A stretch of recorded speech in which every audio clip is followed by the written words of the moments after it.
I'm a volunteer at the women's prison through Read to Me International.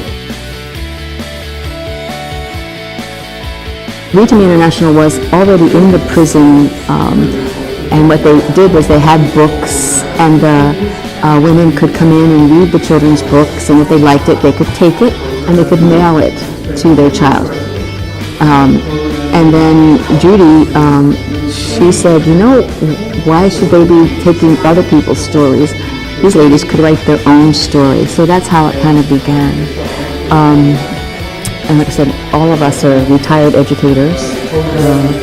We believe in encouraging reading and encouraging reading out loud. It does wonders for children's brains and thinking and putting things together and all of those kind of things. So we thought it was very, really important that even though a mom is in prison, that she can still continue some aspect of her life with her child as a mother. So, and we help the inmates who sign up for our class to write a story, publish a book, illustrate their story, record their story for them to either send to their child, children, or grandchildren. Because we realize there's such a disconnect. They don't see their family very often.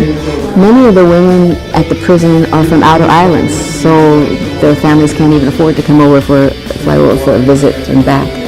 And we believe strongly that, especially with women and children, the bond has to be maintained, and one of the ways to help that bond is through reading, especially reading out loud to children. I think one of the main ideas is how successful the women feel. How much they appreciate the program, how much they are willing to put into the program themselves. And I think that's important because sometimes you may not see that. You might think, it's just there. But they really take it personally. They work very hard.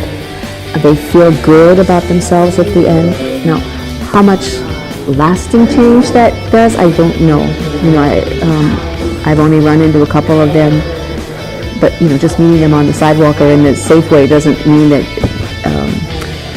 you don't really know exactly what's going on. And we're not there to change them, but most of them say that it has made a difference, that they, for the first time maybe, felt that they had accomplished something new, that they have value as a person, and they didn't always feel that way before. So I think it's important that people know that and to make sure we don't give up on these kind of programs. We need more of these kind of programs, if anything.